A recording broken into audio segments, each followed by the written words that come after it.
I love it that it starts with a fuck up. I think that's just grand. So personally, I'm good. That This is life. yeah, that gets the fuck up out of the way, don't it? We're smooth now. We're all good. Well, first off, I want to tell you that you're my first return to doing my podcast. It's probably been 6 months since I did it, and so Okay. Well, secondly, I want to, yeah, thank you. I that's appreciate, awesome. That yeah, makes me feel special. Yeah, I love that. you are special.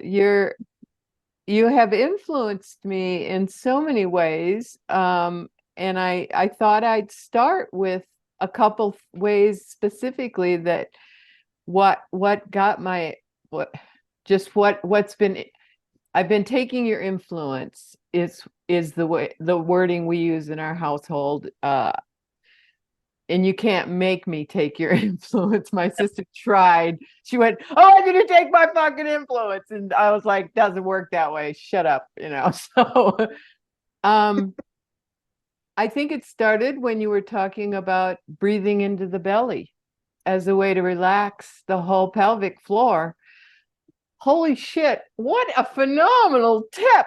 I mean, seriously, that I've never heard the emphasis with breath work changed to the belly button. So that was brilliant. And I so appreciate that. Then when you talked about late bloom lesbians, Yeah. I went right to my match profile and I opened it up to women and men. And I've been 5 years looking for my next partner and not not clicking anywhere on any level. And I know the universe that was the way they set it up. So it was your podcast about that. And then also in that same TikTok, you said not to look for the best friend necessarily because I have a lot of best friends, but I don't want to be married to them. And my husband was my best friend. So yeah, I was fucking looking for my best friend and that wasn't working. It wasn't working at all. So then when I suspended that and I started to look for somebody to play with that would be companionable, Yeah. was another way you influenced me heavily. And then of course, now I want to know because I'm dating a woman now and she's coming out after our interview, but I I couldn't believe the way you name things. Like when you talked about simmering, hmm hmm when you talked today, I just saw one about breath play. hmm You used words that I've never heard of, and I've been a therapist for over 30 years, going on 30 years. You know what Yeah. it's like? I love language, and Yeah. you're giving people good language, brand new language, ways to wrap around processes Cool. around intimacy. And I have one life goal, which is I have three, but keep all forms of intimacy at the top of my game to the end of my life. And so I you are like nailing it in that area of, wow, look what she's offering in the way of intimacy coaching. That's why I wanted to expose you to everybody who possibly in the future might listen to me talk. So yeah, I'm obsessed with connection. yeah, I yeah, think humans are either protecting or they're connecting. And I try to tell my clients you can't protect yourself and connect with someone at the same time. So that's why that vulnerability feels so because you're taking the ball down and it does. It's like, oh, so scary. But like you just have to learn to vet for safety. And once we're safe, we can be uncomfortable. But people conflate safety and comfort. They think they're the same thing. And I'm like, no, you can be very uncomfortable and be totally safe. So don't get the two mixed up. And then, I know. And not yeah, everybody deserves your vulnerability. no, absolutely not. Absolutely I not don't make. think Brene Brown has made that crystal clear. Maybe she has, but I'd like to reiterate that that's kind of crystal clear to me is you have to Yes, earn the right to hear my story. damn right. Yeah. Damn right. Because it's value. There's, so like value yourself. There's a lot of people out there doing self-abandonment. And Oh my God, that's what my course is about. Yeah. Yeah. Yeah. yeah, I'm, so much self-abandonment out there. And they think that the opposite of that is selfish. And I'm like, self-preservation is not selfish. It's like it's necessary. yeah. Don't abandon yourself. Yeah. I Anyway, call it self-centered, centered in self. Yeah.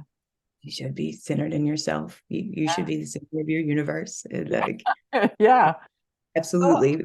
how do you come to all this knowledge and all this specific lane? How do you come to this? I mean, Yeah. I'm just curious because, man, it is well developed in you. Thank you. Thank you. It's been 7 years of deep yoga philosophy practice. I found yoga when I was totally lost and I was having terrible panic attacks and I was in a relationship that wasn't serving me. Um, it was a good relationship, but it was with a man and it was just because he was my friend. And in this society, we think when the opposite gender is our friend, then that means we should have sex with them and marry them. And that's what you do because we're the opposite gender. And it's like Yeah. men and women could just be friends. We can just be friends. Like, it's totally okay. Um, but I found this yoga studio and I was like, oh, I really want to dedicate myself to something. And it happened to be like a really advanced studio. So they were deep in spiritual practice and following the sutras. And I got deeper into like Vedic texts and mindfulness and like reading all these things that take people home to yourself. That's the thing I do with clients. I'm like, your truth is inside you. I can't tell you your truth. I can hold space for you while you find yourself and reside in here, but this is where your truth is. You can feel it when you sit next to someone you shouldn't be sitting next to. Your body goes like this. It just naturally starts to go, nope. And then people kind of override that. But for me, like learning all of that and then seeing the connections, because yoga means union. So to yoke, to find the connections amongst us, and then like tantra means to weave. So to find the ways that we interconnect. And that's my foundation. So when I came to start reading about, I've been reading sex science since I was 15. Like that's when I found out that I was attracted to women. And I was like, I want to be really, really good. So to do that, you got to get information and study. So I bought Sex for Dummies by Dr. Ruth Wessenheimer. That's where my first like sex research comes from, is Dr. Ruth. Dr. Sue Johannes, she would get on the phone at night and answer all the sex questions. And when I was young, that's what I would watch. And then when I got older, I found Dr. Emily Nagoski, her book Come As You Are. And then in the back jacket of that book, she suggested other books. And I just kept going. I kept going until I had a whole bookshelf and I'd read them all. I'd emailed some of the doctors who wrote the books and was like, hey, can I help you? Can I disseminate information for you? What can I do with you? I want to be a part of this. So I ended up in like mentorships, and Dr. Lori Brotto, the author of Better Sex Through Mindfulness, actually like kind of her sexual health research team watches my TikToks, and every time they like something, I feel approved. And so I wrote to her and I was like, hey, would you endorse me? Would you like write a letter of endorsement that I know what I'm doing? Because I don't have any like certifications or things like that. My bachelor's degree is in project management. So that was helpful to like putting pieces together, doing risk analysis and things. But I attribute most of this to my yoga philosophy background, because everything goes back to connection and mindfulness and being mindful of your own energy and letting go of the need to be right. Like there is no need to be right. There's your perspective, there's my perspective. They're both valid. We can have mutual understanding, having the capacity to hold contradictory thoughts in your head at the same time. Like these are the things that create the capacity for a relationship. Because like bringing people together, people keep having this idea of a soulmate. Oh, I'm a half. I'm looking for my other half so we can be whole. And I'm like, no, honey, we're whole. We're all on our own. You need to be two whole beings wanting to intersect. That's it. You Mhm. know, try not to do life beside of each other. That's what a lot of people are doing. They just do life adjacent to each other, and there's no point of connection because they end up walking on eggshells, people pleasing, just following along, trying to please the other person with their actions to keep the other person from being reactive. And I keep telling people that's manipulation. You're manipulating the other person.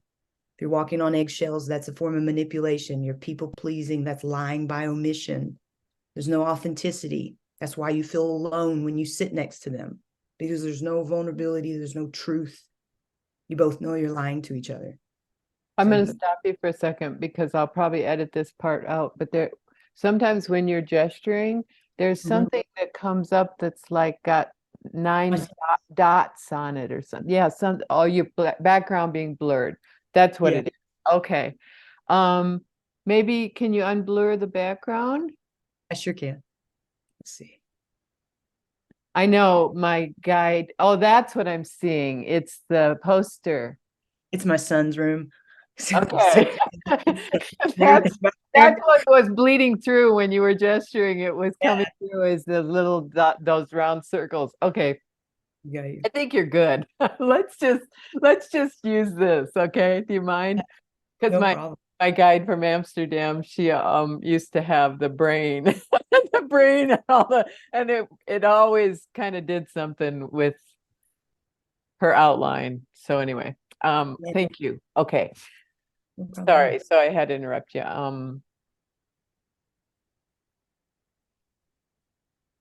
I wanted to ask you a question because in you quoted one of your mentors as you showed her intimacy chart. And I meant to take a note who that was from because I wanted to look it up. Yes. Who is that from specifically? That's Dr. Elizabeth Frederick. So it's not Frederick, it's Frederick. Okay, Um, cool. she's a Yeah, huge on IG. I love her work. She's always making it nice bite size. Like here's a little that was spoonful. beautiful graphic. I know, I love that. And I wanted to look it up. Yeah, I wanted to pass that on. So it's got the intimacy wheel with like the 5 different types of intimacy. Yeah, Yeah. I haven't looked at it yet. I'm It's gonna. so wonderful because it's got emotional intimacy, and people are pretty knowledgeable of that one, like having a deep, vulnerable conversation. But she includes like experiential intimacy. And this is the one that can like ignite a spark in relationship. Like when you have new experiences together, Esther you go, Perel. That's what she talks about. Yeah, yeah. Familiar and the experimental. absolutely, because then you can be awkward together in that space. That And was another post you did was about the awkward conversations. I'm practicing I'm looking for the pleasure in discomfort because I'm a discomfort seeker. And I had a TikTok coach tell me, "Oh, you're a discomfort seeker because you're into beginner's open mind. So then I'm always going to suck at the beginning and it's going to be awkward because I'm yeah, working on tolerance, building tolerance all the time because I want to do new things all the time. I'm very curious and I'm like you, I'm a lifelong learner kind of thing. So, yeah, I okay, love that. thank you. Yeah. So I always tell people that awkward is the first step to hot sex. You just we kind of do that. Like it's just not gonna like embrace the awkward. It's Yeah, good. It's uncomfortable. I know. It's good stuff. Um, I get awkward all the time. Yeah, I don't want to enter into something where it's not okay to bring my whole self to the Yes, party. The that's right. party is about That's right. here we are, all of Yeah. you and all of me. Yeah. And I'm trusting, just like this interview, I'm trusting the synergy between the two of us because I know I am meeting with a whole person and I know I bring my whole person because it's my goal to show up, be present, and care.